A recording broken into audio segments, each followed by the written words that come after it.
I froze in the doorway of my sister Amanda's elegant Virginia home, clutching my gift bag like a shield. As a federal prosecutor who keeps her career private, I was nervous about reconnecting after years of estrangement. When Amanda introduced me dismissively to her military husband Mark as just a boring lawyer, I felt the familiar sting of belittlement.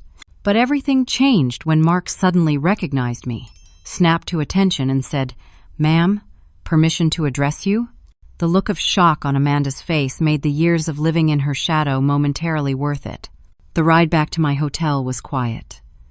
The evening had ended abruptly after Mark's unexpected reaction to meeting me.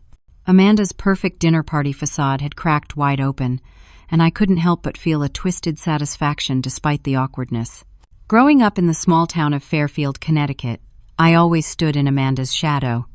She was 4 years older, impossibly beautiful, and effortlessly popular, everything I wasn't. While Amanda was busy being head cheerleader and prom queen, I buried myself in books and academic competitions. My report cards full of straight A's, as barely received a glance from our parents, but they never missed a single one of Amanda's football games or dance recitals. I remembered my 8th grade science fair project, a complex demonstration of cellular mitosis that had taken me 3 months to perfect. The night before the fair, I'd found it mysteriously damaged, the carefully constructed model cells crushed, and the presentation board stained with what looked suspiciously like Amanda's nail polish. When I confronted her, tearful and desperate, she'd simply shrugged.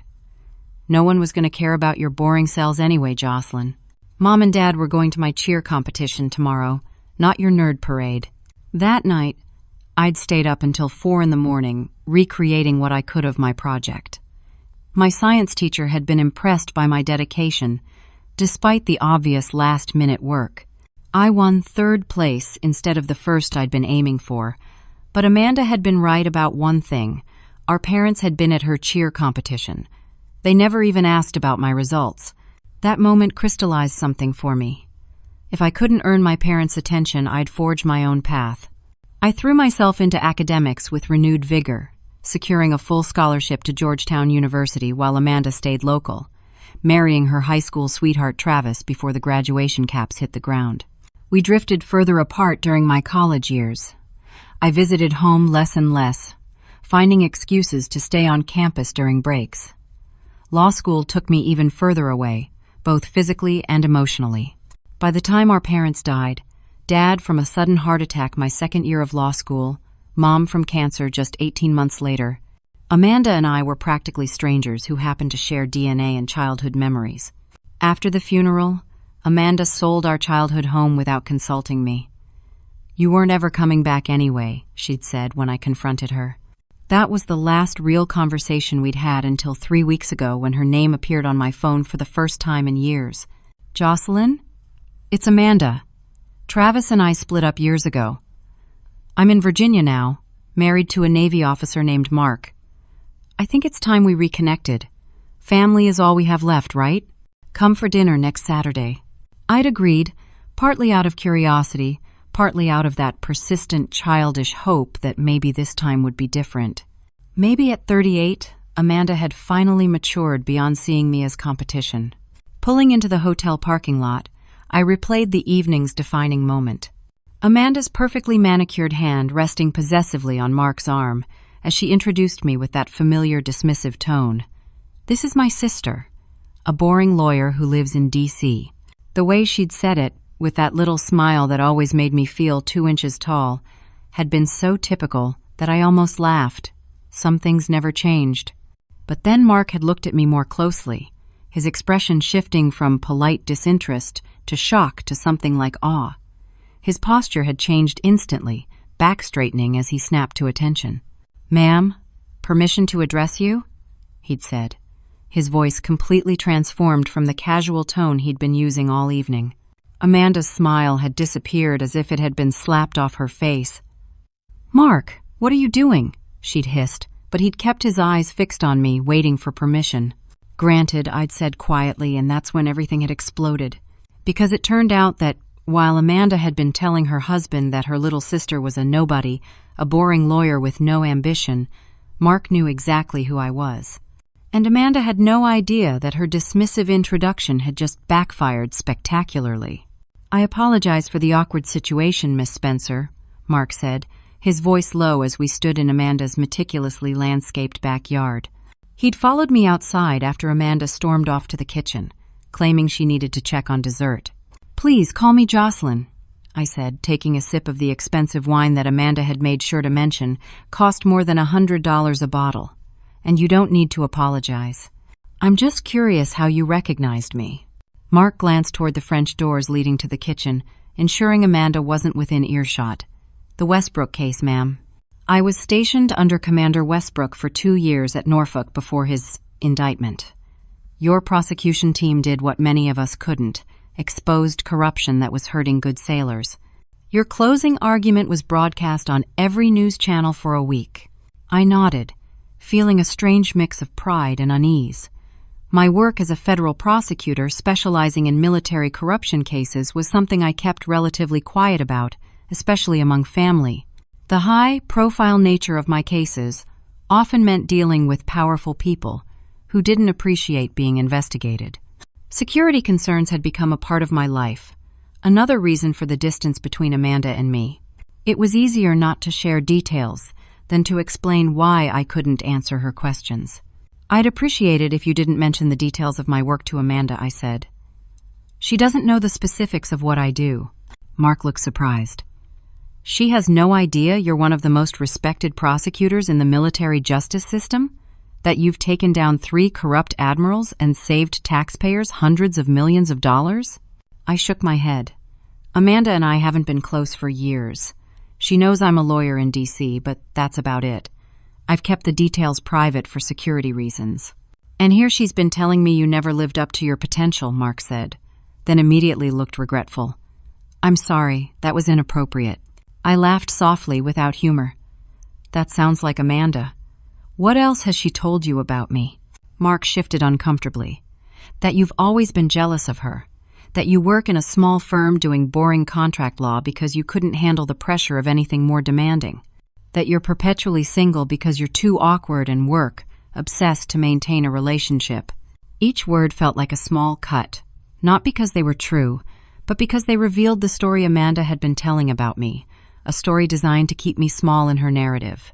"Well," I said, keeping my voice light, "now you know the truth." "For what it's worth," Mark said, his expression earnest, "what you did in the Westbrook case saved a lot of good people's careers and possibly lives. The corruption you exposed was putting sailors at risk with substandard equipment and training. I wanted to thank you for your integrity." Before I could respond, my phone rang with the specific tone I'd assigned to my office. "Excuse me, I need to take this," I said, pulling the phone from my purse and stepping further into the garden. "Spencer," I answered, listening intently as my assistant relayed information about a new case that had just landed on my desk, another potential military corruption investigation, this one involving procurement contracts for naval operations. "Send the preliminary files to my secure email. I'll review them tonight and come in early tomorrow," I said, ending the call and turning to find Amanda standing directly behind me, her expression cold. "Secret boyfriend?" she asked with a smirk. "Or are you just pretending to be important?" "Work call," I replied simply, slipping my phone back into my purse. "On a Saturday night?" "Must be thrilling contract negotiations," she said sarcastically. "Dinner's ready. Try not to bore my husband with legal jargon about corporate leases." I followed her back inside, noting how Mark's eyes followed me with newfound respect that clearly irritated Amanda. Throughout dinner, she dominated the conversation, constantly steering it toward topics that highlighted her social connections and community standing. Each time Mark attempted to ask me about my work, Amanda intercepted, answering for me or changing the subject. "Jocelyn's never been one for excitement," she told Mark when he inquired about my cases. "She's always preferred the safety of paperwork to actual adventure. Not everyone can handle real-world pressure." I kept my expression neutral, letting her spin her narrative while Mark looked increasingly uncomfortable. After dinner, I excused myself to use the restroom, taking my briefcase with me, a habit born from years of handling sensitive materials. When I returned, I found Amanda in the dining room, my briefcase open on the table, rifling through my files. "What are you doing?" I demanded. my voice deadly quiet. Amanda looked up, her expression a mixture of shock and triumph as she held up a file marked classified. "Who are you really, Jocelyn? Because this doesn't look like boring contract law to me." "Put that down, Amanda. Now." My voice came out sharper than I'd intended, but seeing classified documents in her manicured hands sent alarm bells ringing through my mind. "Why? Afraid I'll discover your big secret? That you're not the boring failure I've been telling everyone you are?" Amanda's voice rose with each word, her face flushing with anger. "Always sa secretive. Always sa superior." Mark stepped into the dining room, assessing the situation with one glance. "Amanda, those are federal documents. You need to put them down." "You knew, didn't you?" She whirled on him, the file still clutched in her hand. "You knew she was some kind of big shot, and you never said anything when I told you about my pathetic little sister." "I recognized Miss Spencer from a case that impacted my former command," Mark said carefully.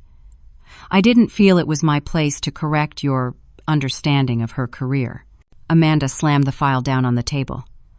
Of course you two would hit it off. God forbid anyone pay attention to me when perfect Jocelyn is in the room." The raw pain in her voice caught me off guard. This wasn't just anger, this was decades of resentment bubbling to the surface. "Amanda," I said, trying to keep my voice even, "this isn't about competition. My work is classified for security reasons. I couldn't tell you even if I wanted to." "Couldn't? Or wouldn't?" She laughed bitterly. "You've always loved having your little secrets, making everyone think you're so special and mysterious. Even when we were kids, you acted like you were too good for everyone." "That's not true, and you know it," I countered, feeling my own anger rising. "I was invisible in that house. You were the golden child who could do no wrong. Mom and Dad missed my graduation to attend your swim meet." "Because you never told them it was important to you," Amanda shouted. "You just expected everyone to read your mind while you sat in the corner with your books, judging us all." Mark stepped between us. "Ladies, I think we need to take a breath here." "Stay out of this, Mark," Amanda snapped. "This is between me and my sister, who's apparently too important to share her life with her own family." "That's rich coming from you," I said, gathering the classified documents and securing them in my briefcase. "When was the last time you asked anything about my life?" "When Dad died. You were too busy planning the perfect funeral to even check if I was okay. When Mom followed, you sold our childhood home without even consulting me." "Because you were never there." Amanda's voice broke. "You were always too busy with your precious career to care about family." "I was building a life," I said, feeling the weight of years of unspoken words. "Something that was mine, not in your shadow." "My shadow?" Amanda laughed, the sound hollow and pained. "Do you have any idea what it's been like living up to everyone's expectations? Being the pretty one, the social one, the perfect daughter, while you got to be the smart one who could disappoint everyone and still be praised for your potential?" The room fell silent. I stared at my sister, seeing for the first time the burden she'd been carrying all these years, a mirror image of my own. Mark cleared his throat awkwardly. "Perhaps I should give you two some privacy." "No," Amanda said, suddenly deflating. "No, stay. You might as well know everything." She turned to me, tears glistening in her eyes. "The perfect life you think I have? It's falling apart. We're 6 months behind on our mortgage.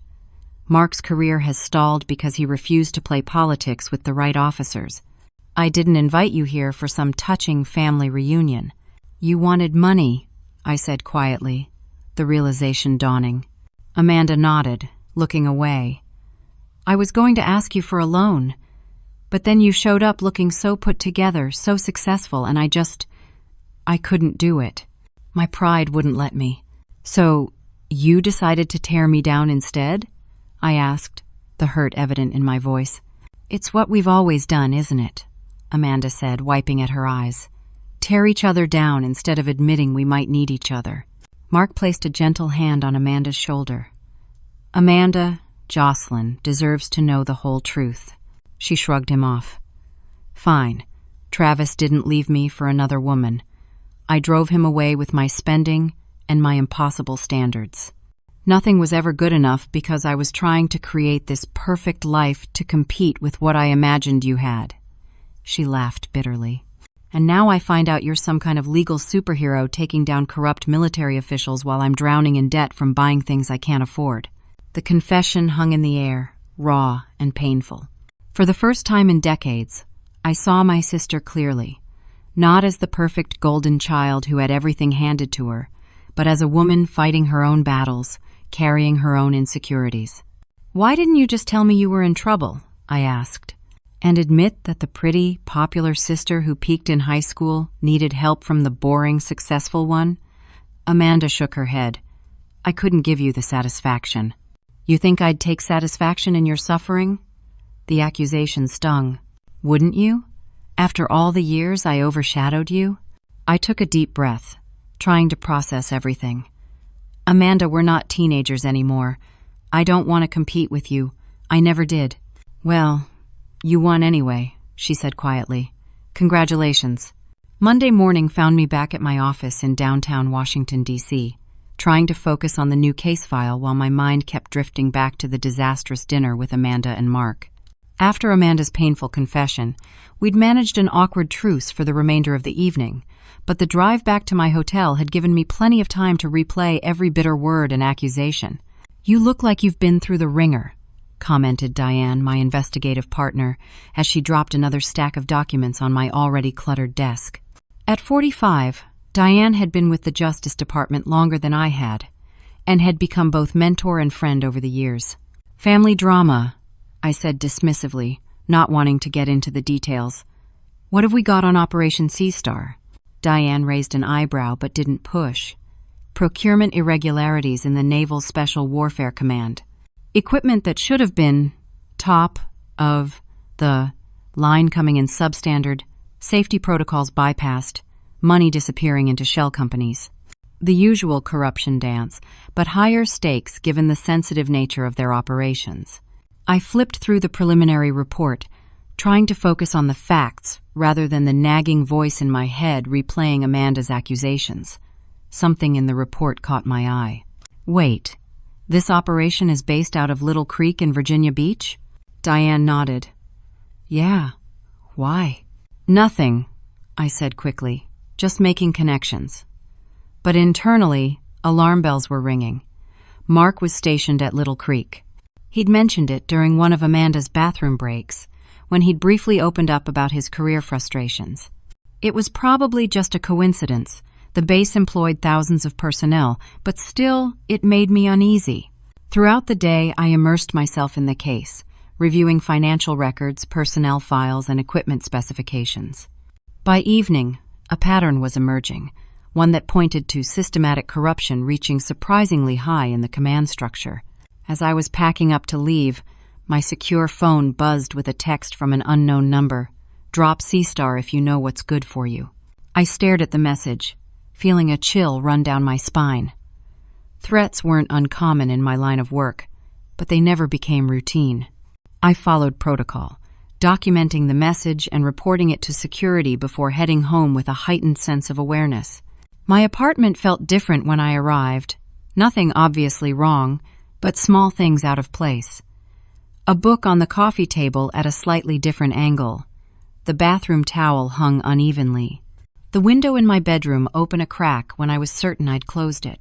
I backed out immediately, calling the security team from my car. After a thorough sweep, they confirmed someone had definitely been in my apartment. Nothing appeared to be stolen, but the message was clear. Someone knew where I lived and could get in any time they wanted. That night, checked into a secure hotel under a department alias, I found myself staring at my phone, Mark's business card in my other hand. He'd slipped it to me as I was leaving, murmuring, "If you ever need insight into how things work at Little Creek." It was a risk to contact him. He was Amanda's husband, and our relationship was already complicated. But he had direct knowledge of the command structure I was investigating, and right now I needed all the help I could get. I dialed his number, relieved when he answered on the second ring. "Captain Wilson," he answered formally. "Mark, it's Jocelyn Spencer," I said quietly. "I need to ask you some questions about Little Creek off the record." There was a pause before he replied, his voice notably more cautious. I'm not sure that's appropriate given our family connection. Someone broke into my apartment tonight, I said bluntly. I'm working a case involving procurement irregularities at Little Creek, and I need to understand the landscape better. This isn't about Amanda or our family drama. Another pause, longer this time. There's a coffee shop near Mount Trashmore Park. Tomorrow, 7 a.m. Come alone and don't mention this to Amanda. The call ended before I could respond. I spent a restless night wondering if I was making a massive mistake by involving my brother, in law, in a federal investigation. The coffee shop was nearly empty when I arrived the next morning.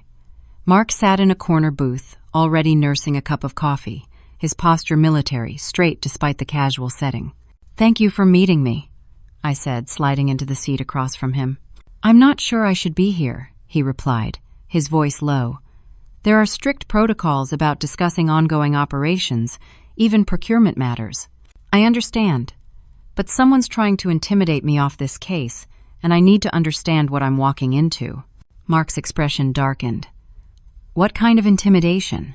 I told him about the text message and the apartment break, watching his face carefully for any reaction. That's not standard procedure for anyone at Little Creek, he said finally. Even the most politically motivated officers wouldn't resort to those tactics. Then who would? Mark hesitated, then leaned forward. There's been talk about external contractors having unusual influence over certain command decisions lately, particularly a company called Meridian Defense Solutions. They've secured several major contracts in the past 18 months, often bypassing standard competitive bidding procedures. The name matched one I'd seen repeatedly in our preliminary investigation. Who runs Meridian? Officially? A former admiral named Lawrence Hargrove. But the word is that the real power lies with his second in command, Commander James Reynolds. Reynolds left the Navy under questionable circumstances 2 years ago, but landed on his feet at Meridian with connections intact. I kept my expression neutral despite the jolt of recognition. Reynolds had been peripherally connected to the Westbrook case, but had managed to avoid indictment through lack of evidence. And your commanding officer? How does he interact with Meridian? Mark's face closed off. Captain Bryson is politically astute. He understands the value of maintaining positive relationships with key contractors. The careful phrasing told me everything I needed to know. I was about to ask another question when Mark's phone buzzed. He checked it, his expression shifting to alarm. It's Amanda, he said, showing me the screen. The text message read, Having breakfast with your mistress again? Don't bother denying it. I have photos of you two right now. I looked around quickly, scanning the nearly empty coffee shop. In the far corner, partially hidden by a decorative plant, sat Amanda, her phone pointed directly at us. Amanda, this isn't what it looks like, Mark said as she approached our table, her heels clicking aggressively against the tile floor. Her face was a mask of cold fury, phone still clutched in her hand. Really? Because it looks like my husband is having a secret coffee date with my sister at 7 in the morning. Her voice carried through the quiet cafe, causing the few other patrons to glance our way. We're discussing a work matter, I said quietly, trying to diffuse the situation. Please lower your voice. A work matter? Amanda laughed bitterly. Since when does a Navy captain need to consult with a lawyer before breakfast? Unless, her eyes narrowed. Is he involved in one of your cases? Is that what this is about? Mark stood, reaching for her arm. Amanda, we need to discuss this privately. She jerked away from him. Don't touch me. I knew something was going on the moment he recognized you at dinner. The way he looked at you, all respectful and awestruck. Now I find you two sneaking around behind my back. This is completely professional, I insisted, though I understood how suspicious it appeared. Mark has information that could be relevant to a case I'm working on. Oh, I'm sure he does, Amanda sneered, and I'm sure it's completely necessary for you to meet in secret without telling me. Mark's jaw tightened. Amanda, I'm still your husband, and I'm asking you to trust me when I say this is nothing inappropriate. Jocelyn needed some background information about naval operations, and you just couldn't wait to provide it, could you? She turned to me, her eyes blazing.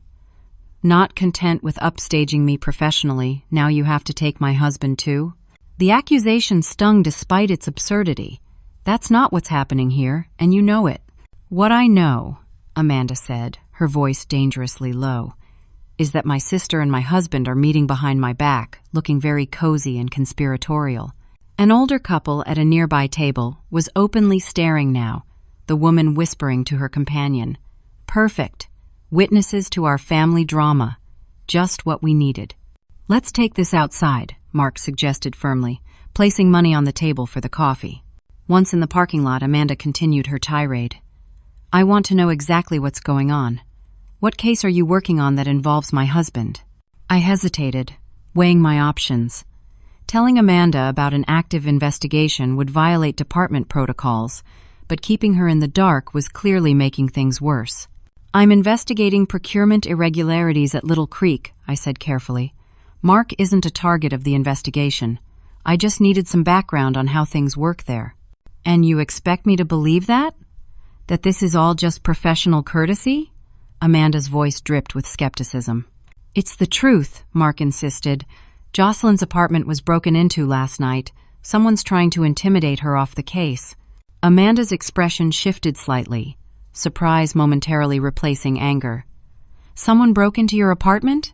I nodded. Nothing was taken, but the message was clear. And you immediately thought to call my husband instead of the police? The anger was returning. I did call security, I clarified. Mark has insight into the command structure at Little Creek that could help me understand who might feel threatened by this investigation. Amanda crossed her arms.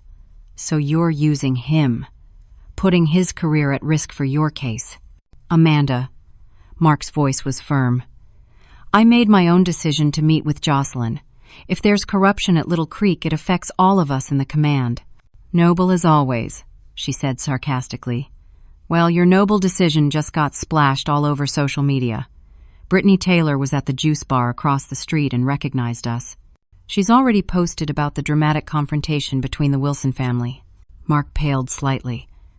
Amanda, please tell me you're joking. She held up her phone, showing a local community page where someone named Brittany had indeed posted. Drama alert. Captain Mark Wilson having secret coffee with mystery woman while his wife confronts them. Military skandal boostet. The post already had 27 comments and 15 shares. This could impact my standing with Captain Bryson, Mark said, his voice tense. He's already been looking for reasons to sideline me. Well, you should have thought of that before your clandestine meeting, Amanda snapped, though there was a flicker of regret in her eyes. My phone rang, Diane's ringtone. I need to take this, I said, stepping away from Amanda and Mark. Spencer, I answered. We have a problem, Diane said without preamble. Someone leaked details of Operation Sea Star to the press. The Washington Post is running a story this afternoon questioning the integrity of our investigation, suggesting it's a political witch hunt. My stomach dropped. What? How did they get that information? That's what I'd like to know. The only people with access to those details were you, me, Director Phillips, and the two analysts working the financial angle. I didn't leak anything, I said firmly. I know that, Diane replied. But the director wants everyone involved in the case in his office in 1 hour, and Jocelyn, there's more. The leak included personal details suggesting you have a conflict of interest because of family connections to Little Creek personnel. I turned to look at Amanda and Mark, still arguing near their cars. I'll be there in 45 minutes, I said, ending the call. Walking back to them, I felt a cold anger settling in my chest. Did you tell anyone about our meeting, Amanda? Post about it online? Call anyone from Little Creek? She looked startled by my tone. I texted Brittany that I was confronting Mark about meeting another woman. I didn't mention who you were or anything about your work. Well, congratulations. Someone just leaked details of my investigation to the press, including the fact that I have family connections to Little Creek personnel. I'm being called in to explain myself to the director. Mark stepped forward. Jocelyn, I swear I didn't tell anyone about our conversation. Someone did, I said coldly. And now my professional reputation is on the line. I need to go. I turned to leave, then looked back at Amanda. I hope whatever satisfaction you got from causing this scene was worth it. As I drove back to D.C., my phone buzzed with another text from the unknown number. We warned you. Next time it won't just be your reputation at risk. The director's office felt unusually cold as I sat across from his imposing mahogany desk, Diane beside me, and two senior Justice Department officials flanking him like sentries. Explain to me, Director Phillips said, his silver eyebrows drawn together in a severe line, how details of a classified investigation ended up in the Washington Post, along with insinuations about your personal connections to the target facility. I don't know, sir, I said, maintaining eye contact despite the knot in my stomach. I met with my brother in law this morning to gather background information on Little Creek's command structure, but I disclosed no details of our investigation. Your brother in law, he repeated flatly. Who is stationed at the very facility we're investigating? Did you not think this represented a conflict of interest? I didn't seek him out because of our family connection, I clarified. I sought him out because someone broke into my apartment after I received a threatening message related to the case. The director's expression remained skeptical. And you didn't think to recuse yourself from this case given your family ties? My brother, in law, isn't a target of the investigation. He's a mid-level officer with no connection to the procurement issues we're examining. That's not your determination to make, Counselor Spencer, said one of the officials, a stern woman I recognized as the Deputy Attorney General. Protocol dictates disclosure of all potential conflicts, no matter how tangential. I understand, ma'am, I said, feeling the ground shifting beneath me. In retrospect, I should have disclosed the connection immediately. In retrospect, the director echoed sarcastically. Spencer, you're one of our best prosecutors. Your record is nearly flawless, which makes this lapse in judgment all the more concerning. Diane cleared her throat. Sir, if I may. The leak contained details that Counselor Spencer wouldn't have had access to, specifically the financial tracking parameters we established just yesterday afternoon, after she'd left the office. The director's gaze shifted to Diane. Are you suggesting someone else in the department is responsible for the leak? I'm suggesting we shouldn't rush to conclusions based on circumstantial connections, Diane replied carefully. The Deputy Attorney General shuffled some papers. Regardless of the source of the leak, Counselor Spencer's undisclosed conflict presents a problem for the integrity of the investigation. I'm recommending she be recused from Operation Sea Star, effective immediately, pending an internal investigation. I felt as if I'd been punched. Ma'am, with all due respect, I've dedicated my career to prosecuting corruption. I would never compromise an investigation. Perhaps not intentionally, she replied coolly. But your judgment in this matter raises questions we cannot ignore. The director sighed heavily. Spencer, you're suspended with pay pending the investigation.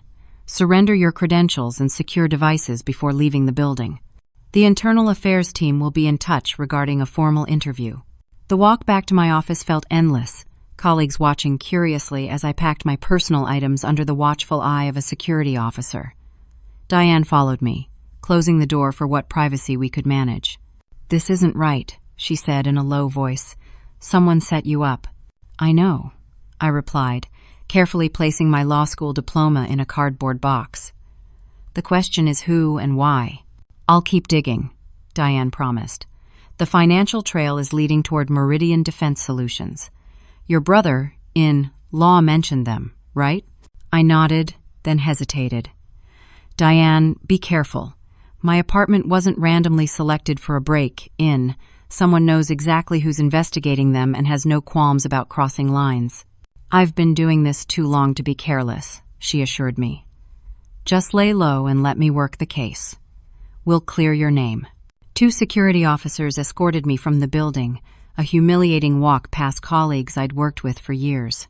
My phone buzzed repeatedly during the drive home, Diane sending secured messages about case details she thought might be relevant, my lawyer friend Catherine offering representation if needed, and finally, unexpectedly, Amanda.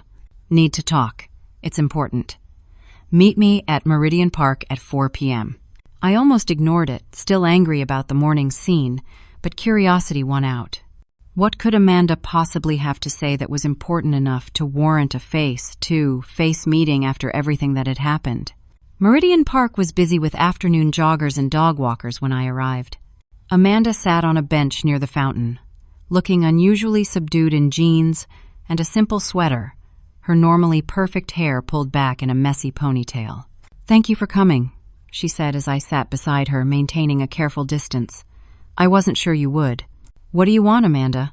I asked wearily. "It's been a hellish day." She took a deep breath. "I know. I heard what happened. Mark called me after he was questioned by his commanding officer about your meeting." "Questioned?" I sat up straighter. "Why would his CO care about our meeting?" "Because apparently someone reported that Mark was sharing classified operational details with a federal prosecutor." She twisted her hands in her lap. "He's been placed on administrative leave pending an investigation." The implications hit me like a wave. "Amanda, did you report him?" "No." Her vehement denial seemed genuine. "I was angry and stupid about the coffee meeting, but I would never deliberately harm Mark's career. That's why I needed to see you." She reached into her purse and pulled out a flash drive.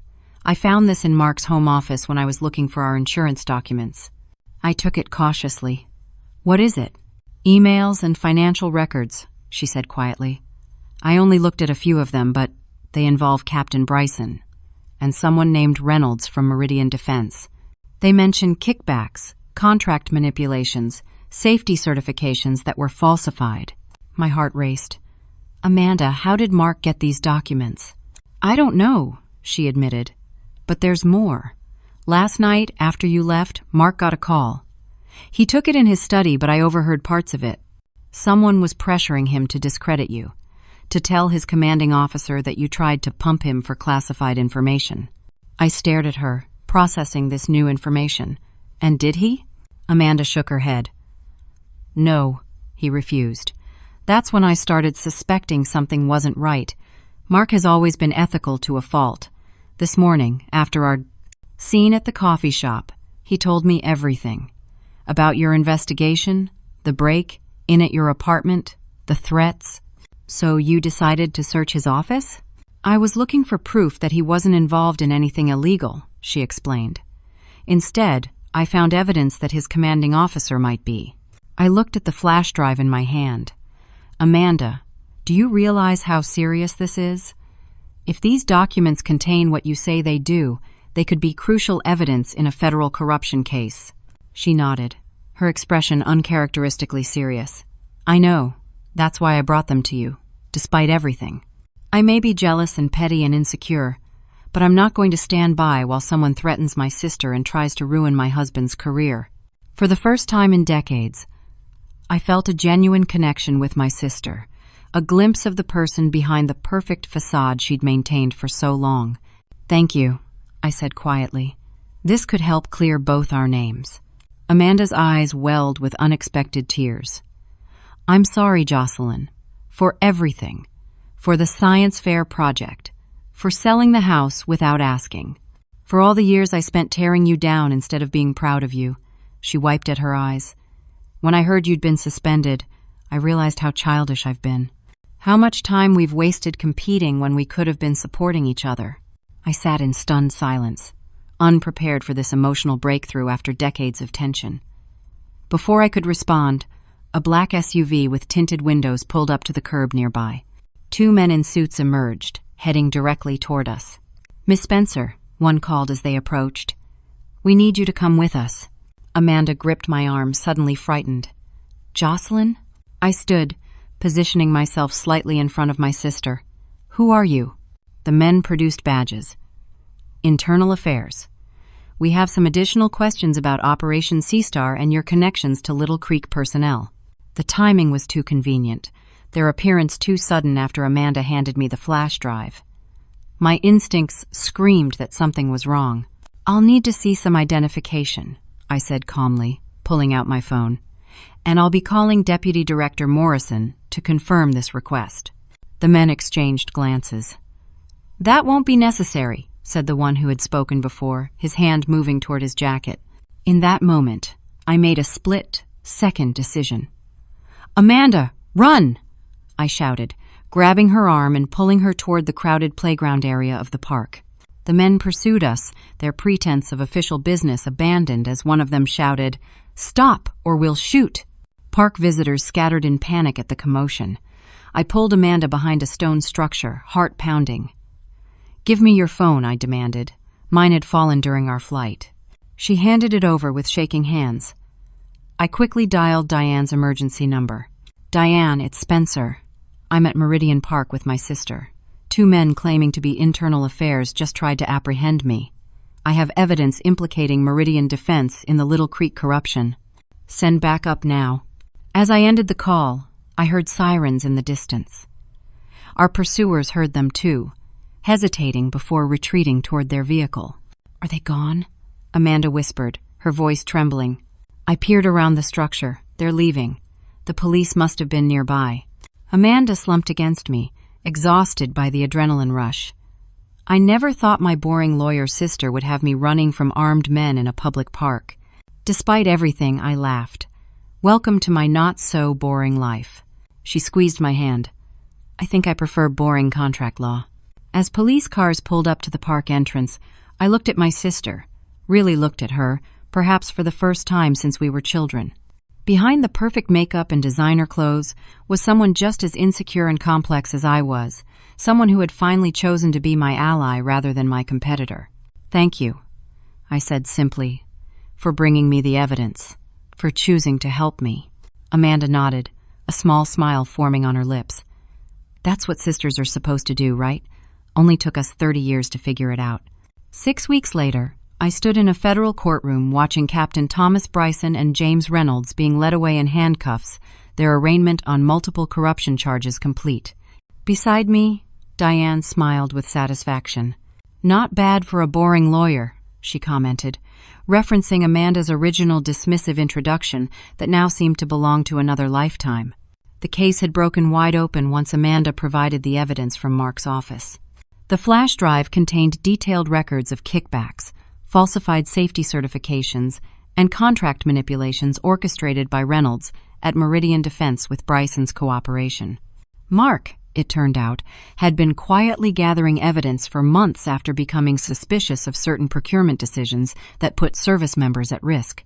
The internal affairs officers who had confronted us in the park were identified as private security contractors working for Meridian. They were now facing their own charges for impersonating federal officers and attempted kidnapping. "The director wants to see you," Diane said, as we exited the courthouse. "I think there's a promotion in your future." I smiled, but shook my head. "Actually, I've been thinking about making a change." Diane looked surprised. "You're not quitting? After this win?" "Not quitting," I clarified. "Just refocusing. I've been offered a position heading up a new oversight division specifically targeting defense contractor fraud. More administrative than courtroom work, but potentially more impactful in preventing corruption before it endangers lives." "You'd be good at that," she said thoughtfully, "though I'll miss having you in the trenches." "You'll still see me," I promised, "just in a slightly different capacity." The truth was, the past 6 weeks had changed more than just my professional trajectory. They had transformed my relationship with Amanda in ways I never could have anticipated. Later that evening, I drove to Amanda and Mark's new home, a modest rancher they'd purchased after selling their underwater McMansion. The sound of laughter greeted me as I approached the front door, which swung open before I could knock. "Aunt Jocelyn's here," called a teenage voice. My niece Haley, Amanda's daughter from her first marriage, who had been away at boarding school during my initial visit, waved me in enthusiastically. The house was warm and inviting, noticeably lacking the sterile perfection of their previous home. Mark was in the kitchen wearing an apron that read, "The Captain's Galley," stirring something that smelled delicious. "Permission to enter the kitchen, Captain," I teased. He grinned, saluting with a wooden spoon. "Permission granted, Counselor. Dinner's almost ready." Amanda emerged from the back hallway, casually dressed in jeans and a sweater, her hair loose around her shoulders. The rigid perfection she'd maintained for so long had softened into something more authentic and, I thought, more beautiful. "Just in time," she said, giving me a genuine hug. I was about to open the wine. As we settled around the dinner table, Mark, Amanda, Haley, and I marveled at how much had changed. Mark had resigned his commission but found a better paying position as a security consultant for a firm specializing in proper procurement practices. Amanda had started a small interior design business, working with clients who appreciated her eye for style but couldn't afford the high-end designers she'd once exclusively patronized. Most significantly, the artificial barrier between us had finally crumbled. We were learning, sometimes awkwardly, to be sisters rather than rivals. "A toast," Mark said, raising his glass. "To family finally finding each other, and to the fearsome Spencer sisters who took down a corruption ring that had eluded investigators for years. And to new beginnings," Amanda added, her eyes meeting mine with warmth that still felt new and precious. After dinner, Amanda and I sat on their back deck, watching the sunset and sharing a bottle of wine. The competitive tension that had defined our relationship for decades had transformed into something healthier, a mutual respect for our different strengths and choices. "Do you ever wonder," Amanda asked thoughtfully, "what would have happened if we'd figured this out sooner? If we'd been allies instead of competitors all those years?" I considered the question. I think we each had our own journey to make before we could truly appreciate each other. You needed to discover who you were beyond the perfect golden girl. I needed to step out of the shadows and build my own identity. She nodded, swirling the wine in her glass. "I spent so many years resenting you for being the smart one, never realizing how much pressure I put on myself to be perfect in every other way. It was exhausting. And I resented you for seemingly having everything come easily, the beauty, the popularity, our parents' attention," I admitted. "But nothing is ever as simple as it seems from the outside, is it?" "No," she agreed with a small smile. "Though I have to admit, watching Mark snap to attention and call you ma'am that first night was quite the reality check." I laughed. "The look on your face was priceless. It was the moment my carefully constructed narrative about my boring lawyer sister completely collapsed," she said, genuine amusement in her voice. "Suddenly, all those years of dismissing your achievements seemed ridiculous. Sometimes we need those moments of reckoning to see the truth," I said. "I'm just glad ours didn't come too late." As the sky darkened and stars appeared, I reflected on the journey that had brought us to this point. The path to reconciliation had been neither straight nor easy. It had taken danger, vulnerability, and the shattering of long-held beliefs to rebuild our relationship on a foundation of truth rather than competition. "You know," Amanda said softly, "when we were kids, I used to think we were nothing alike, that we had nothing in common except our parents. But these past weeks have shown me how wrong I was." "How so?" "We're both stubborn as hell," she said with a grin. "We both have a fierce protective streak, and neither of us gives up easily once we've decided on something." I smiled, recognizing the truth in her words. The Spencer sister traits. "Exactly," she agreed. "We just channeled them differently." As I drove home that night, I thought about the strange, circuitous path that had led to this healing. A dismissive introduction at a dinner party had set in motion events that ultimately bridged a lifetime of estrangement. My sister's attempt to diminish me had instead revealed strength neither of us had fully acknowledged. In the end, it wasn't about who was more successful or important. It wasn't about proving our worth to each other or to the world. It was about recognizing that the very qualities that had driven our competition could be our greatest strength when directed toward a common purpose. The journey from rivalry to reconciliation wasn't complete. There would always be moments of old patterns resurfacing, old wounds occasionally reopening. But we had taken the hardest step, choosing to see each other clearly, without the distorting lens of childhood perceptions and long-nurtured resentments. Sometimes the most profound truth emerges from the most painful confrontations. And sometimes a moment of public humiliation, like being dismissively introduced as a boring lawyer only to have the tables dramatically turned, can become the catalyst for transformation that ripples through every aspect of your life. I wouldn't change it for anything. What would you do if someone in your family constantly tried to diminish your achievements? Would you confront them directly or find another way to address the situation? Comment below with your thoughts. If you found this story meaningful, please like this video, subscribe to our channel for more stories about family dynamics and personal growth, and share it with someone who might be struggling with similar family tensions. Thank you for listening, and I hope this story inspires you to heal relationships that may seem beyond repair.